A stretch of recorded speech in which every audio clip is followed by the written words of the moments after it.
বাঁকুড়ার বড়জোড়ায় ভোটের আগেই রাজনৈতিক উত্তাপ তুঙ্গে। নির্বাচন ঘোষণা হতেই জারি হয়েছে আদর্শ আচরণবিধি, আর সেই আবহে তৃণমূল প্রার্থীর বিরুদ্ধে উঠল বিতর্কের ঝড়।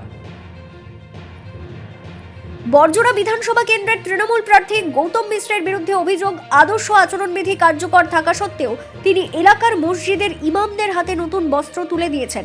শুক্রবার বড়জোড়ায় নিজের বিধায়ক পার্টি অফিসে প্রাক্তন বিধায়ক অলোক মুখার্জির উপস্থিতিতে এই কর্মসূচি পালন করেন তিনি। প্রার্থী নিজে ইমামদের হাতে বস্ত্র তুলে দেন বলে জানা গেছে। এই ঘটনাকে কেন্দ্র করে শুরু হয়েছে জোর রাজনৈতিক চাপানোতর। সিপিআইএম প্রার্থী সুজিত চক্রবর্তী ও বিজেপি প্রার্থী বিল্লেশ্বর সিংহ তীব্র কটাক্ষ করেছেন। তাদের অভিযোগ, ভোটারদের প্রভাবিত করার উদ্দেশ্যে এই ধরনের কাজ করা হয়েছে, যা আদর্শ আচরণবিধির পরিপন্থী এবং সংবিধানের পরিপন্থী বলেও দাবি তাদের। বিজেপি প্রার্থী বিল্লেশ্বর সিংহ স্পষ্ট জানিয়েছেন, এই ঘটনার বিরুদ্ধে নির্বাচন কমিশনের দ্বারস্থ হবেন তারা। লিখিত অভিযোগ দায়ের করে বিষয়টি খতিয়ে দেখার দাবি জানানো হবে বলেও জানান তিনি। তবে এই অভিযোগের প্রেক্ষিতে তৃণমূল প্রার্থীর তরফে এখনও কোনো প্রতিক্রিয়া মেলেনি। ভোটের মুখে এই ঘটনাকে কেন্দ্র করে বড়জোড়ার রাজনৈতিক তরজা যে আরও বাড়বে তা বলাই বাহুল্য।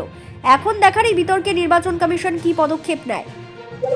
আমাদের যিনি মুখ্যমন্ত্রী আছেন মমতা বন্দ্যোপাধ্যায় এবং আমাদের নেতা অভিষেক বন্দ্যোপাধ্যায় আমাদের একটা জিনিস শিখিয়েছেন, যে মানুষকে সম্মান দাও, মানুষের আনন্দ উৎসবে সামিল হও, একসাথে মানুষ যেন আনন্দ ফুর্তি করতে পারে সেদিক দিয়ে নজরটা স্পেশালি দাও।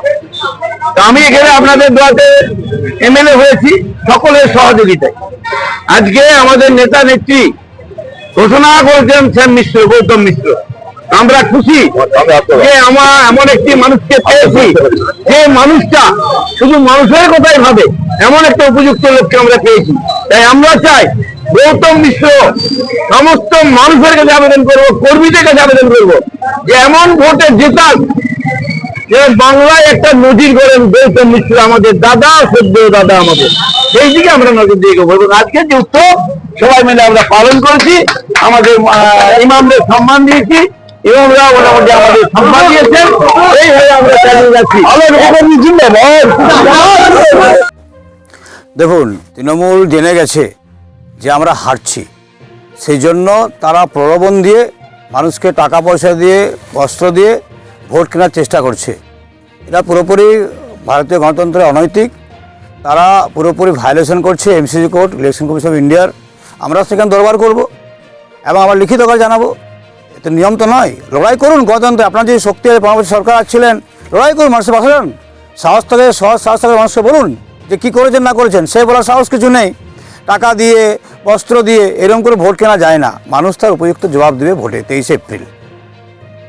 বস্ত্র বিতরণ এটা তো কোড অফ কন্ডাক্টের মধ্যে পড়া উচিত, কারণ যখন ইলেকশনের বিধি চালু হয়ে গেছে সেই সময় কোনো প্রার্থী কোনো জিনিস বা কোনো টাকা অর্থ এসব দিতে পারে না, কিন্তু ওইসবের ধারে কাছে উনি যাচ্ছেন না। এটা প্রশাসনের দেখা উচিত। বাঁকুড়ার বড়জোড়া থেকে তন্ময় পাত্রের রিপোর্ট, বিগ নিউজ বাংলা।